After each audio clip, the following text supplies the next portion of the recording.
New Delhi, you're watching DD India Live, India's voice to the world. I'm Mark Lynn. Namaskar. Coming up in the next 30 minutes.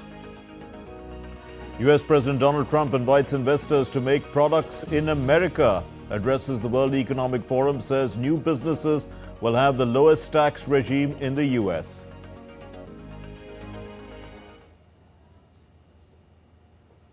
My message to every business in the world is very simple. Come make your product in America, and we will give you among the lowest taxes of any nation on earth.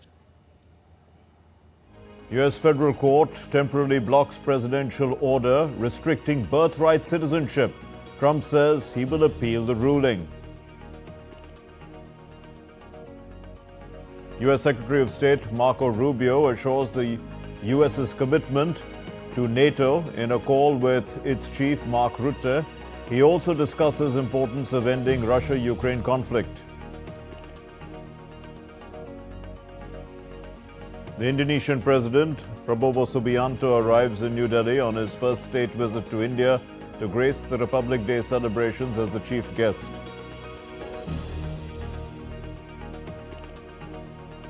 And in sports, the legendary Novak Djokovic to take on Alexander Zverev in the Australian Open semi-finals. Sinner to face America's Ben Shelton in the other semi-final.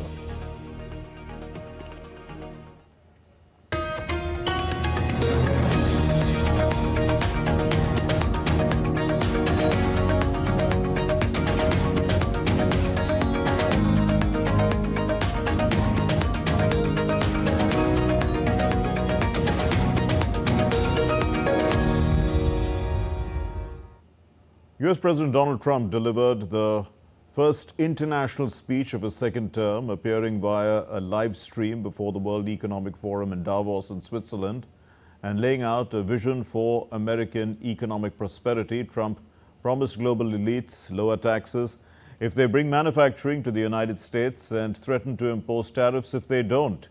He also assured incentivizing companies to facilitate business there. He thus laid out a carrot and stick approach for private investment in the United States to strengthen the economy. My message to every business in the world is very simple. Come make your product in America, and we will give you among the lowest taxes of any nation on earth. We're bringing them down very substantially, even from the original Trump tax cuts. But if you don't make your product in America, which is your prerogative, then very simply you will have to pay a tariff, differing amounts, but a tariff which will direct hundreds of billions of dollars and even trillions of dollars into our treasury to strengthen our economy and pay down debt. At Davos, Trump also pointed a finger at another target, oil prices. He said that he will ask Saudi Arabia and OPEC to bring down the cost of oil, while expressing surprise that OPEC hadn't brought down the price of oil before the elections. Trump talked to the Saudi Arabian Crown Prince in his first call with a foreign leader since taking office on Monday. They spoke about the kingdom's international economic ambitions as well as trade and other opportunities. Trump also said he wants the Federal Reserve to cut interest rates at a time the central bank has hit pause for an uncertain duration, arguing he understands monetary policy better than those charged with setting it. Trump's remarks came 5 days before the Fed's first policy meeting to be held during his administration on January 28 and 29.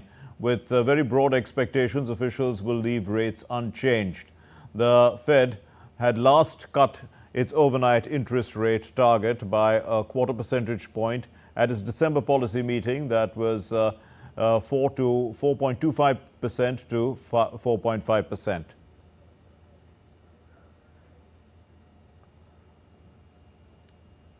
Amid Donald Trump's tariff row, the World Trade Organization chief has said that trade wars would have a catastrophic consequence for global growth.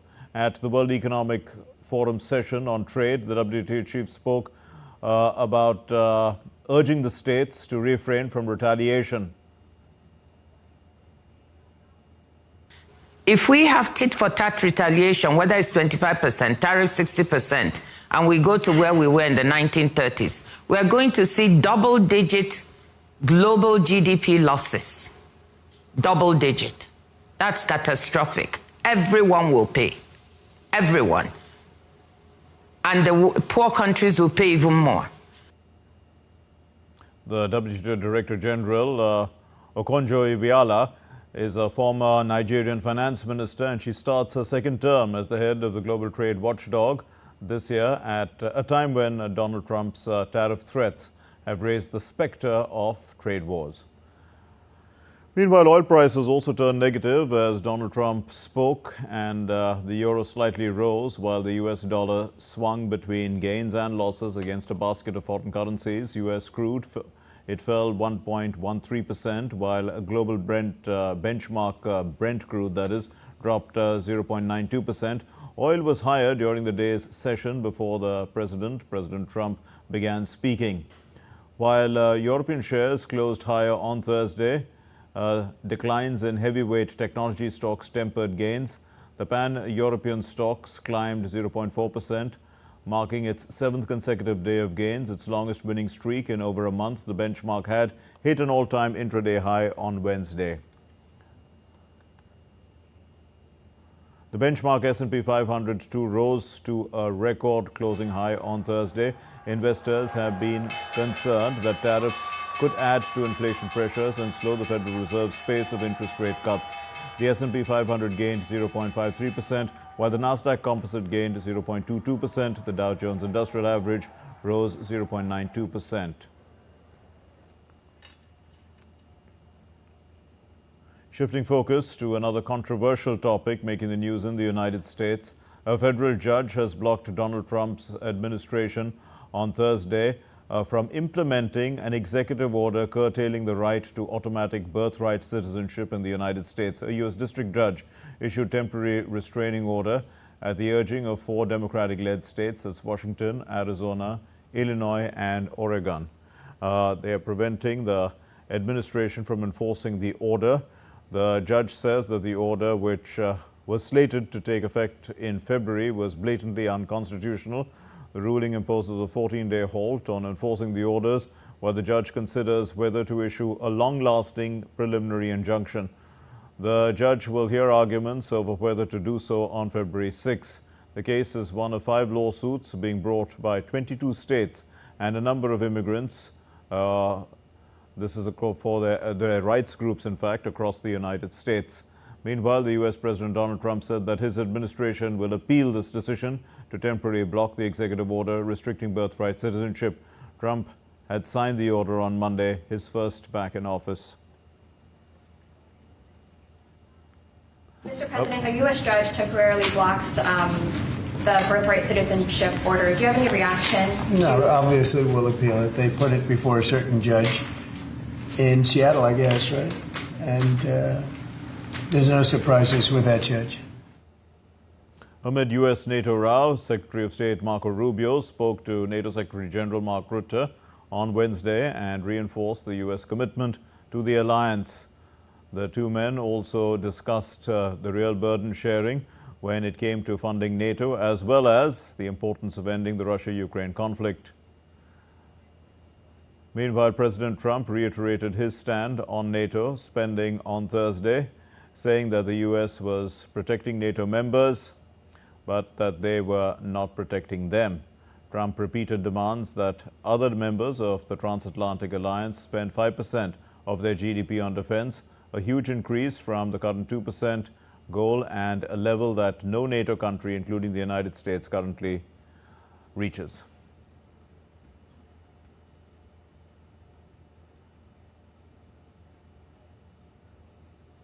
The U.S. President Donald Trump signed an order to declassify government files related to the assassinations of former President John F. Kennedy, Senator Robert Kennedy, and civilian rights leader Martin Luther King Jr. on Thursday. Trump had promised on the campaign trail to release classified intelligence and law enforcement files concerning the assassination of President Kennedy, or JFK, as he was fondly known. He had made a similar commitment during his first term, and in fact released some documents related to JFK's 1963 murder. The assassination of JFK in particular continues to captivate the American public. While Lee Harvey Oswald was officially named as the lone gunman, the Justice Department and other federal agencies have upheld that conclusion over the years. However, public opinion polls consistently show that many Americans believe his death was part of a larger conspiracy.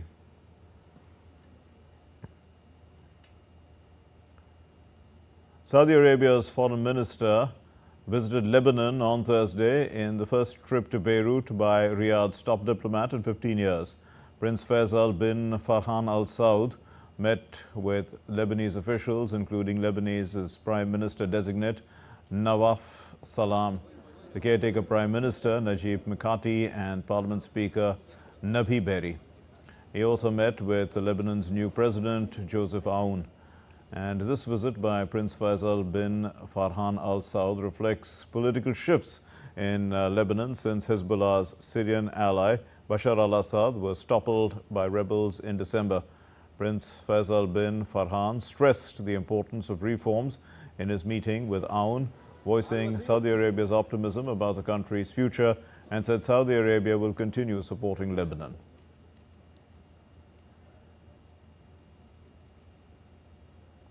Syria's de facto leader, Ahmed al-Shahara, said that his country is ready to welcome UN forces into the UN-established buffer zone with Israel.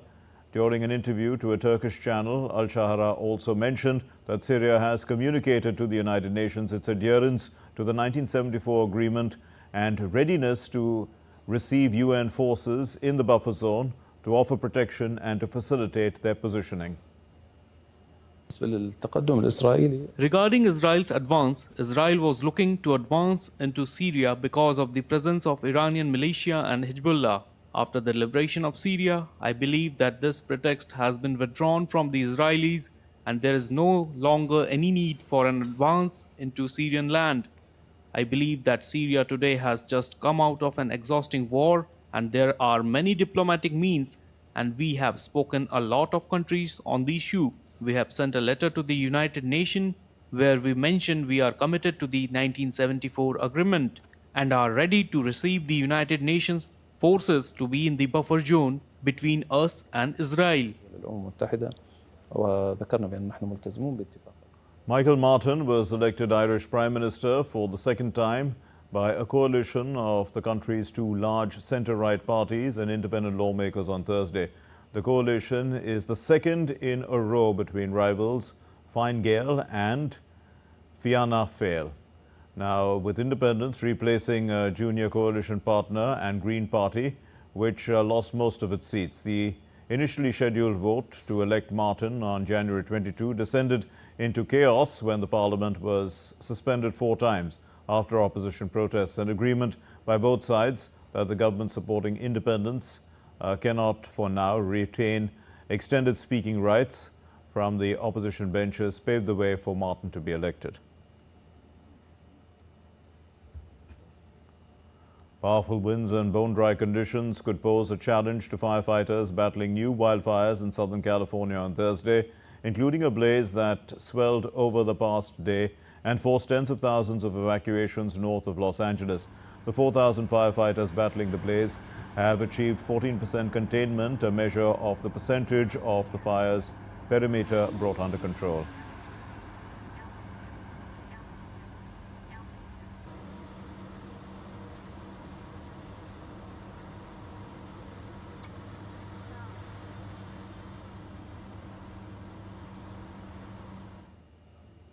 And still to come on this edition of DD India Live. To spread the message of drug-free India, authorities set up a camp in the Maha Kumbh. Team India beat Sri Lanka by 60 runs in the Women's Under-19 T20 World Cup.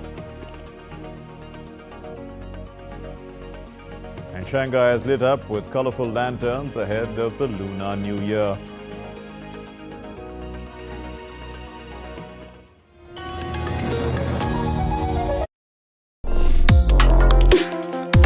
Complex issues, hidden agendas, twists and turns, strategic games. We think all dots are linked. We just need to connect them. Join me every week as I connect the dots to unravel hidden designs in statecraft, mysteries, and decode issues that matter to you. Watch Connecting the Dots with me at these times on DD India.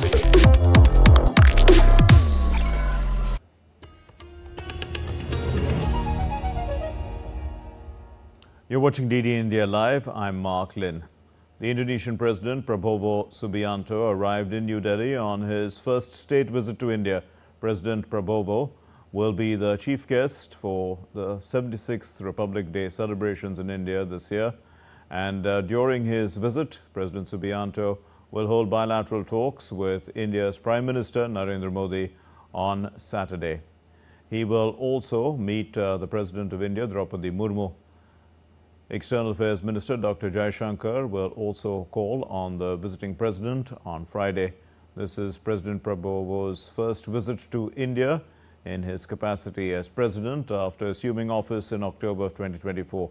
The state visit of President Prabowo will provide an opportunity for the leaders to undertake a comprehensive review of bilateral ties as well as to discuss regional and global issues of mutual interest.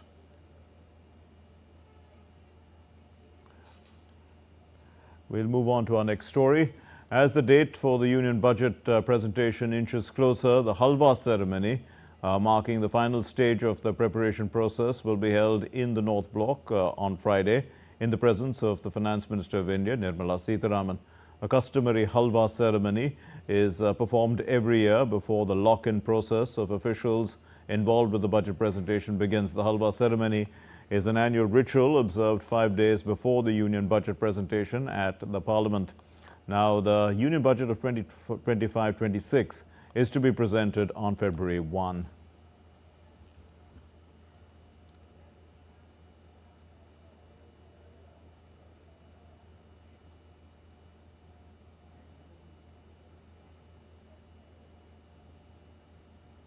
And now let's move on to the latest news from the Maha Kumbh, the largest gathering of humans on the planet.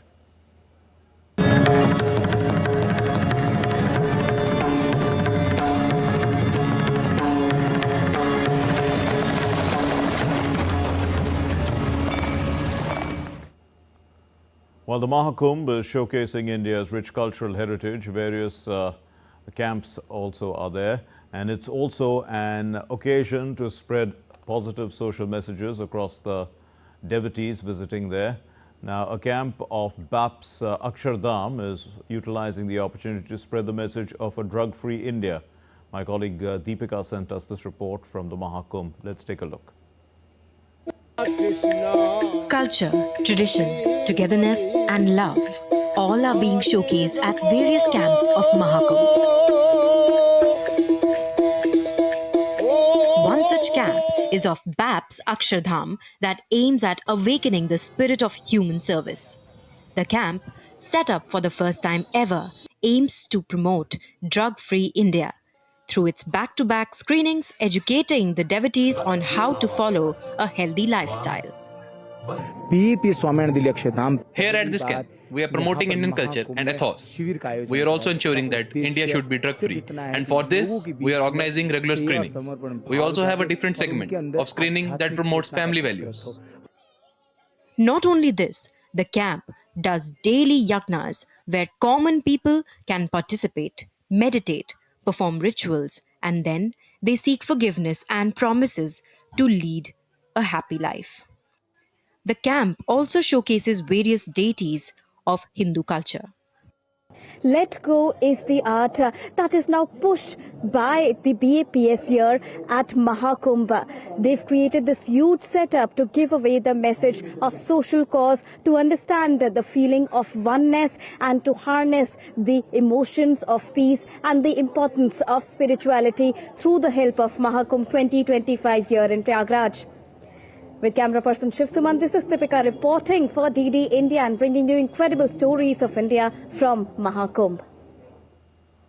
Well, let's take a look at other stories making the news today. As Guwahati gears up for the Republic Day celebrations, the markets in the city have been transformed into vibrant displays of the Indian flag. Streets and marketplaces are adorned with tricolour flags, banners creating a festive atmosphere in anticipation of January 26th. The spirit of nationalism is evident everywhere as the city's busy markets bustle with activity. Shops are brimming with flags of various sizes, from miniature handheld ones to large decorative banners that are perfect for home or vehicle displays.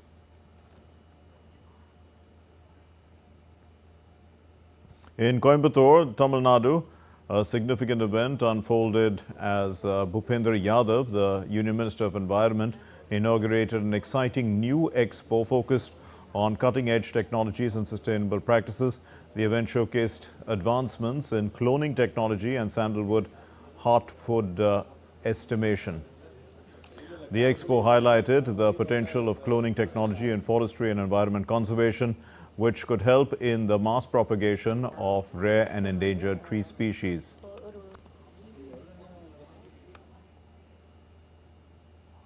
In a commendable gesture of service to the local community, the Indian Army organized a free medical camp in Poonch district of Jammu and Kashmir. And this camp is aimed at providing essential healthcare services to residents, especially in remote and hard-to-reach areas where access to medical facilities can be limited. The camp was set up to offer a wide range of medical assistance, free medicines as well, and free health checkups.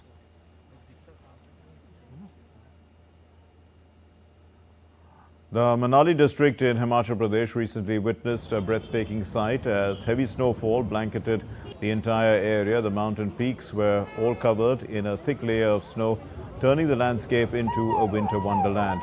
The snowfall added to the charm of the already popular hill station, offering a serene and enchanting atmosphere that captivated the hearts of all who visited.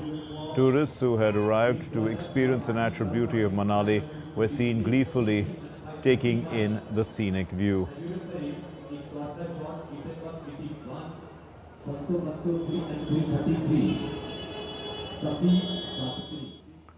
And news now from the Australian Open. The 7th seed, the legendary Novak Djokovic, looking for his 25th title, will face Germany's Alexander Zverev in the first semi-final of the Australian Open on Friday.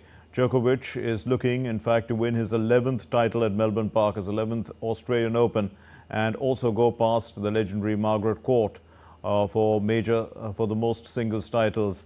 Zverev, on the other hand, is aiming for his maiden Grand Slam title. Djokovic also advanced to his 50th semi-final at a major and is looking to win his 100th match at the Australian Open. In the second semi-final, the world number 1, the defending champion Yannick Sinner, will lock horns with America's Ben Shelton on Friday afternoon. Sinner is chasing his 3rd straight Grand Slam final on hard court and is a potential 3rd major title winner. And Sinner defeated Alex de Minaur in the quarterfinals with a dominant performance. He won in straight sets, 6-3, 6-2, 6-1. That was the quickest match of the tournament so far.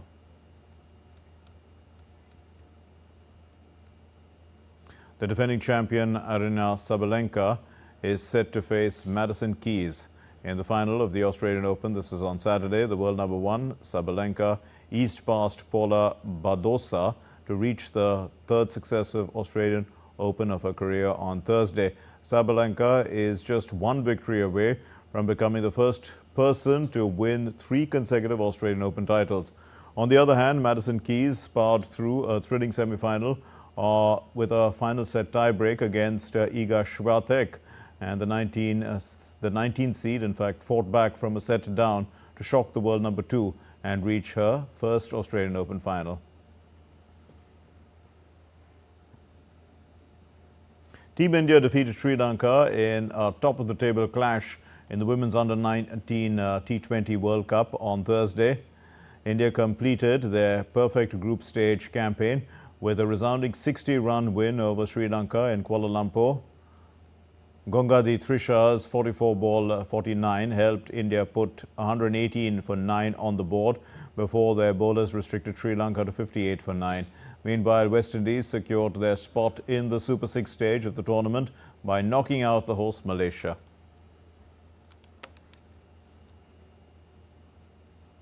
Shanghai's Yuyuan Garden was lit up with colorful lanterns ahead of the Lunar New Year. Park visitors enjoyed the festive atmosphere with some wearing traditional outfits or cosplay. Now, the installations will be on display till February 12.